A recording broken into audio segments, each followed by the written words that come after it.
Lors d'un dîner de famille, tout ce qu'il y a de plus banal à Châteauroux, tout a basculé. À un moment, je passais le plat de purée, et l'instant d'après, mes parents me regardaient droit dans les yeux en disant « Personne n'a besoin de ton argent, ni de toi ». La pièce a semblé se figer, plus personne ne respirait. Ma sœur a hoché la tête, presque soulagée de dire enfin les choses à haute voix. J'ai senti l'air se raréfier autour de moi, comme si toute la tablée avait répété ce moment sans moi. Je n'ai pas discuté.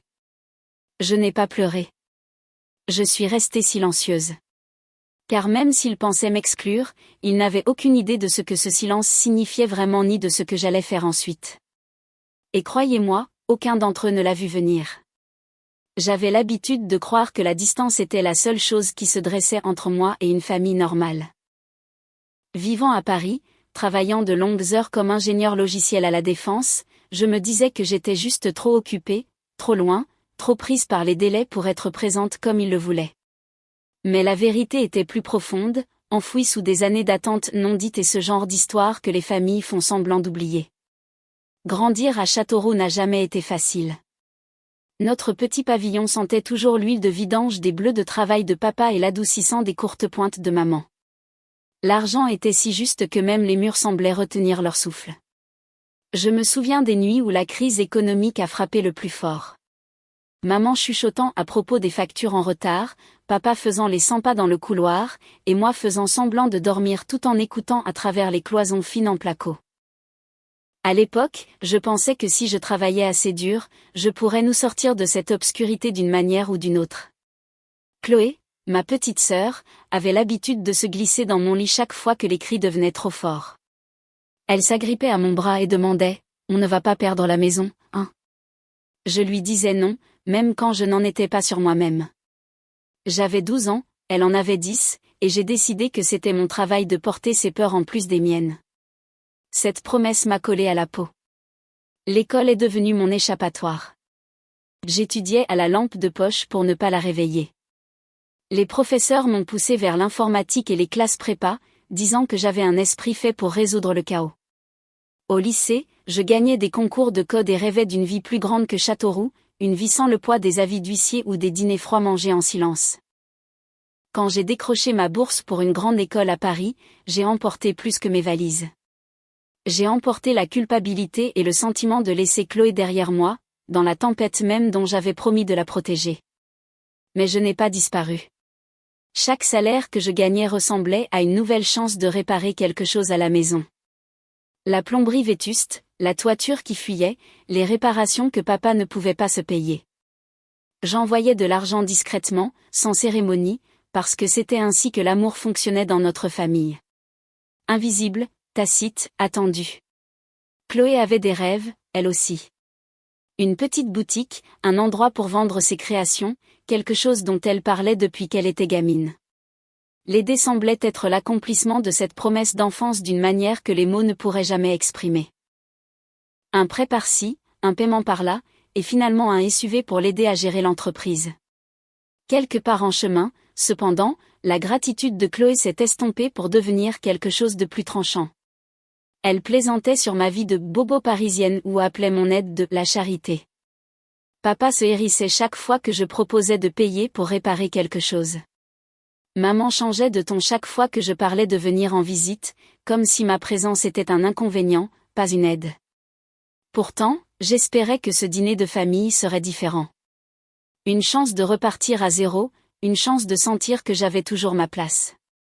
Mais j'avais tout mal interprété. Chaque silence, chaque haussement d'épaule, chaque sourire crispé.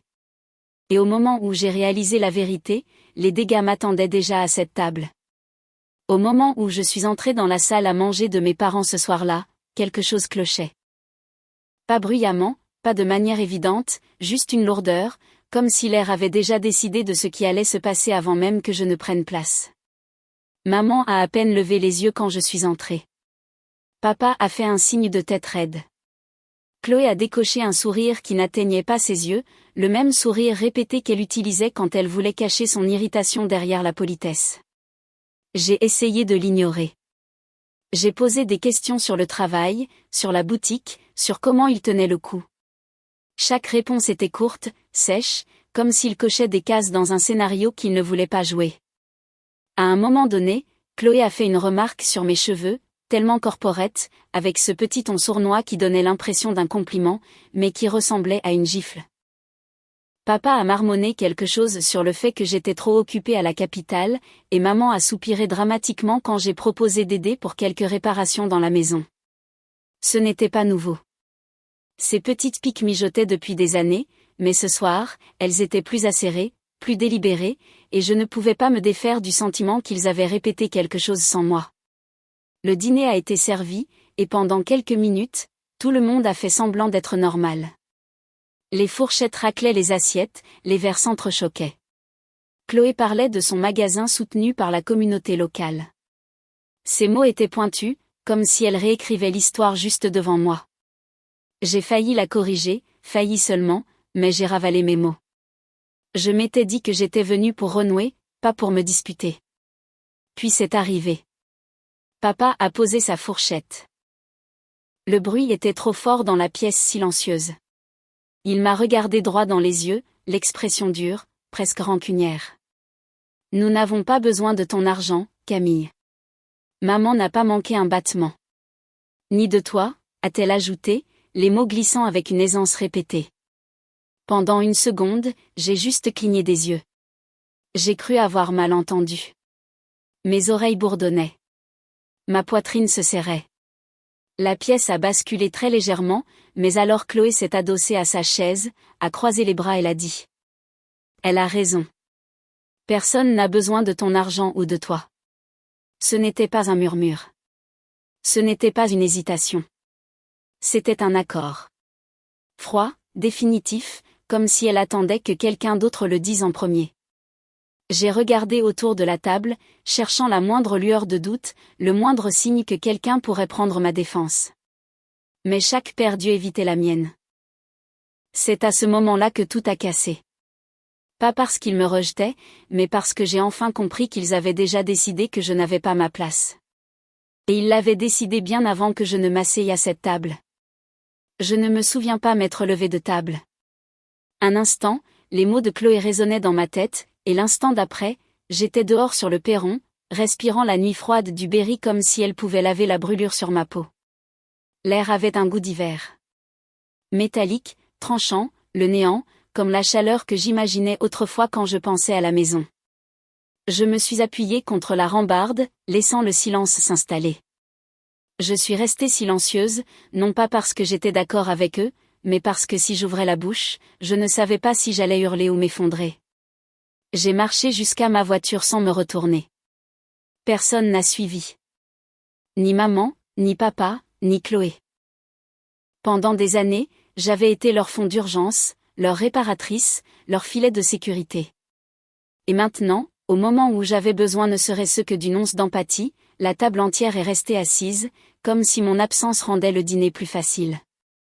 À l'hôtel, la chambre semblait trop propre, trop calme, comme une page blanche que je ne savais pas comment remplir. Je me suis assise au bord du lit, rejoint leur voix, leur visage sans expression, la façon dont Chloé n'avait même pas tressailli quand elle avait répété « Personne n'a besoin de toi ». J'ai pressé mes paumes contre mes yeux jusqu'à voir des étoiles. Puis mon téléphone a vibré. Élise. Ce n'était pas quelqu'un qui appelait pour rien. Elle savait que je n'aimais pas les surprises. J'ai répondu d'une voix tremblante. Camille, il s'est passé quelque chose ce soir ? Sa voix était prudente, presque sur la défensive.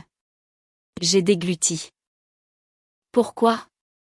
Tu dois aller voir l'Instagram de Chloé tout de suite.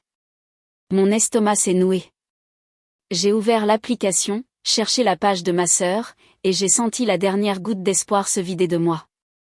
Elle était là, debout à l'intérieur de sa boutique coton et lin, souriant comme si sa vie était un conte de fées, avec la légende « J'ai bâti cet empire à partir de rien ». Autodidacte et fière. Publication après publication disait la même chose. Aucune mention des virements que j'avais envoyés. Aucune mention du prêt pour le stock. Aucune mention du SUV qu'elle conduisait et qui était toujours à mon nom. Juste Chloé, la star locale qui s'est faite toute seule, se prélassant dans des éloges qui ne lui appartenaient pas entièrement. Ce n'est même pas le pire, a dit Élise. Son amie Erika a commenté qu'elle n'avait jamais accepté l'aumône de personne. Les gens à Châteauroux croient chaque mot. Quelque chose en moi a changé. La colère que je ressentais au dîner s'est aiguisée, cristallisée en clarté. Je n'étais pas juste rejetée. J'étais effacée. J'ai ouvert mon ordinateur portable. Mes doigts planaient au-dessus du clavier, tremblants, mais plus de douleur. De certitude. S'il n'avait pas besoin de mon argent, s'il n'avait pas besoin de moi, alors je n'avais pas besoin de continuer à tout maintenir ensemble. J'ai cherché le titre de propriété du SUV d'abord, puis les papiers du prêt pour le magasin de Chloé, les paiements, les factures, les virements, des années de soutien silencieux me fixant en ligne froide et indéniable. Et pour la première fois cette nuit-là, je n'ai pas pleuré. Je ne me suis pas effondrée. Je suis juste restée assise là, respirant régulièrement, réalisant quelque chose qu'il n'avait jamais prévu. Le silence n'était pas une reddition. C'était le début de ma contre-attaque. J'ai à peine dormi cette nuit-là, non pas parce que je pleurais, ces larmes avaient séché depuis des heures, mais parce que mon esprit avait basculé dans un endroit que je n'avais pas visité depuis des années, un lieu de précision, de stratégie, de clarté. La même partie de moi qui résolvait autrefois des énigmes de code à minuit examinait maintenant chaque fil du récit de ma famille et réalisait exactement où tirer. Au lever du soleil, le ciel derrière la fenêtre de mon hôtel était baigné d'orange pâle. Châteauroux se réveillait, le café coulait, les camions démarraient, les gens entraient dans les boulangeries, mais je me sentais étrangement détachée, comme si j'observais la ville de quelqu'un d'autre, la vie de quelqu'un d'autre. Je n'ai pas pris la peine d'aller chez mes parents. J'ai ouvert mon ordinateur à la place. Étape 1, le SUV. Le grand 4x4 noir que Chloé adorait afficher, posant à côté pour ses publications de « Girl Boss », était légalement toujours à mon nom. Je l'avais acheté comptant, pensant que cela l'aiderait à livrer son stock, à assister au marché de créateurs et à construire sa boutique. Je me souviens de l'expression sur son visage quand je lui ai remis les clés. Gratitude. Émerveillement. Le genre qu'on ne peut pas feindre. C'est drôle comme ce genre de gratitude s'érode vite quand l'orgueil prend le dessus. J'ai cherché le numéro du garage et j'ai appuyé sur appel.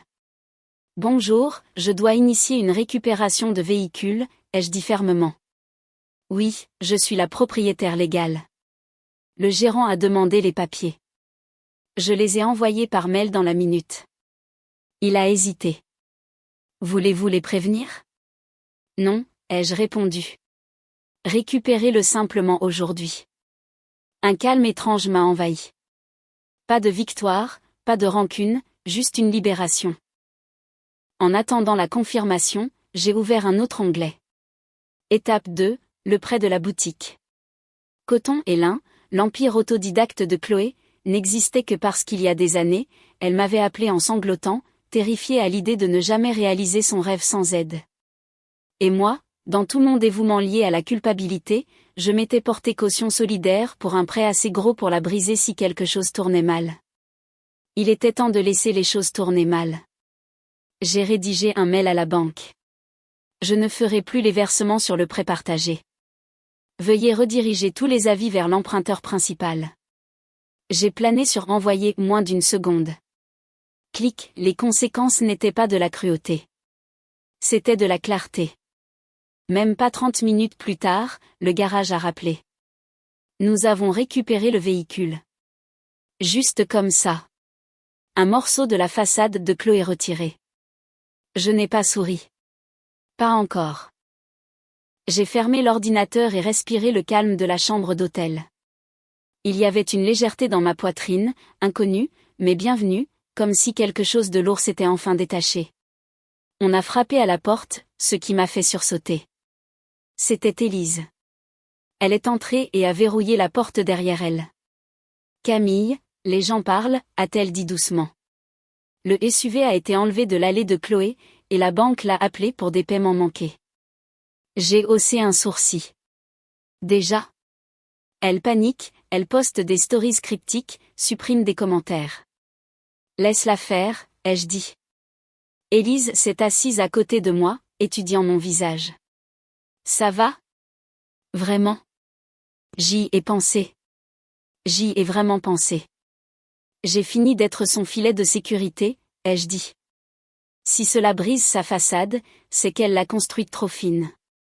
Élise a laissé échapper un souffle qui ressemblait à du soulagement. Bien. Mais la journée n'était pas finie. En fin d'après-midi, le chaos s'est répandu dans tout Châteauroux comme une traînée de poudre. Un ami a envoyé à Élise des captures d'écran de la page communautaire de la ville. Chloé a perdu son SUV? Je croyais qu'elle l'avait acheté elle-même. J'ai entendu dire que sa boutique pourrait ne pas payer le loyer. Autodidacte, tu parles. Les gens qui la louaient hier disséquaient maintenant son histoire, comparant les chronologies, réalisant que les pièces ne s'emboîtaient pas. L'éloge est devenu suspicion. La suspicion est devenue commérage, et les commérages dans une ville de province deviennent la réalité. Puis un autre texto est arrivé, cette fois de Damien, mon cousin. Tu devrais peut-être savoir. Chloé est à la boutique en train de pleurer. Sébastien hurle. Les gens regardent. Je ne me suis pas précipitée. Je n'avais pas envie du spectacle. Mais j'avais besoin de clore ce chapitre, alors j'y suis allée. Coton et lin semblaient plus petits que dans mes souvenirs, comme si la peinture avait terni pendant la nuit. Je suis entrée sans faire un bruit. Chloé et Sébastien étaient en pleine dispute, voix basse mais échauffée. Tu as dit à tout le monde que tu avais bâti ça toute seule, a claqué Sébastien. Pourquoi tu ne m'as pas parlé du prêt, du SUV, de tout ça? Le mascara de Chloé coulait sur ses joues. Je ne pensais pas qu'elle les reprendrait vraiment. Sébastien a secoué la tête, le dégoût épais dans sa voix. Tu as menti à tout le monde. Puis il m'a remarqué. Son visage s'est décomposé. Chloé s'est tournée. Son expression s'est effondrée de la rage à la panique. C'est toi qui as fait ça, a-t-elle sifflé, me pointant du doigt comme une enfant prise en train de voler. Tu as ruiné ma vie. Je n'ai pas élevé la voix. Je n'ai pas reculé. J'ai juste croisé son regard, stable et inébranlable. Je n'ai rien ruiné, ai-je dit. J'ai juste arrêté de tout tenir à bout de bras. Elle a cligné des yeux rapidement, les larmes coulant. Tu es jalouse, a-t-elle craché faiblement. Tu as toujours détesté que les gens aiment ma boutique. J'ai failli rire, pas parce que c'était drôle, mais parce que le mensonge était si petit comparé à la vérité. Chloé, ai-je dit doucement. Je t'aimais assez pour te donner tout ce que tu demandais. Tu m'aimais assez pour en effacer toute trace. Silence. Un silence lourd et épais. Sébastien regardait de l'une à l'autre, la réalisation se faisant jour. Tu l'as utilisé, a-t-il chuchoté à Chloé. Toutes ces années. Chloé a craqué. Elle a glissé sur le sol, pleurant dans ses paumes. Pourquoi tu ne pouvais pas juste continuer à aider? Pourquoi tu as tout repris? Je me suis agenouillée, non pas pour la consoler, mais pour parler là où elle ne pourrait pas faire semblant de ne pas entendre. Parce que tu m'as dit que personne n'avait besoin de moi. J'ai soutenu son regard. Et je t'ai enfin cru. Sébastien s'est écarté. Il ne l'a pas défendu. Il ne m'a pas blâmé. Il a juste regardé alors que je me relevais, brossais mon manteau et me dirigeais vers la porte. Avant de partir, j'ai dit la seule vérité que Chloé avait méritée. Les actions ont des conséquences, même les silencieuses. Dehors, l'air froid a frappé mon visage. Cette fois, il ne piquait pas. Il me libérait. Je suis retournée à ma voiture, chaque pas plus léger, chaque respiration plus profonde. Le soleil se couchait sur Châteauroux, un or chaud glissant sur les toits, une beauté que la ville ne méritait pas. Mais moi, je la méritais enfin. Derrière moi, les lumières de Coton et lin vacillaient. Devant moi, la route s'étendait large et ouverte, et pour la première fois depuis des années, je ne portais personne d'autre que moi-même. Quitter la boutique ce jour-là m'a donné l'impression de sortir de la tempête de quelqu'un d'autre. Pendant des années, j'avais porté le poids de leurs attentes, de leur silence, de leurs sentiments que tout leur était dû, croyant que si je travaillais juste plus dur, payais plus de factures, envoyais plus de soutien, d'une manière ou d'une autre, l'amour s'équilibrerait. Mais alors que je conduisais vers mon hôtel, quelque chose en moi s'est apaisé d'une manière que je n'avais pas ressentie depuis l'enfance. Une vérité tranquille, je ne devais à personne les morceaux de moi-même qu'il continuait de prendre. Châteauroux a réagi exactement comme les petites villes le font toujours. Les ragots se sont propagés, serpentant à travers les cafés et les parkings.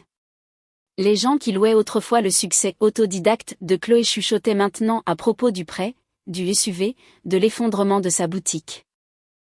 Sébastien a déménagé temporairement, ayant besoin d'espace pour comprendre ce qui était réel et ce qui avait été bâti sur des mensonges. Mes parents ont laissé 2 messages vocaux, en colère, frénétiques, mais je n'ai pas rappelé. Pas par rancune, mais par autopréservation. Quand j'ai finalement embarqué sur mon vol de retour pour Paris, je n'ai pas regardé en arrière. Les lumières de la ville m'ont accueilli chez moi d'une manière que Châteauroux n'avait jamais faite. Mon appartement semblait différent, plus léger, comme si l'air avait été réinitialisé. Je me suis fait du thé, j'ai ouvert les fenêtres et je me suis laissé respirer. Pas en tant que pourvoyeuse, pas en tant que réparatrice, juste en tant que femme réclamant sa propre vie. J'ai réalisé alors que les limites ne sont pas des murs, ce sont des portes, et j'ai enfin fermé celles qui m'épuisaient. De retour à Paris, j'ai appris à vivre sans le tiraillement constant de la culpabilité. Je me suis concentrée sur le travail, sur les amitiés qui me choisissaient et sur la construction d'une vie qui n'était pas mesurée par combien je pouvais donner. Je n'avais pas besoin de vengeance pour me sentir entière. Juste de la distance, de la clarté et du rappel que j'ai le droit de me choisir moi-même.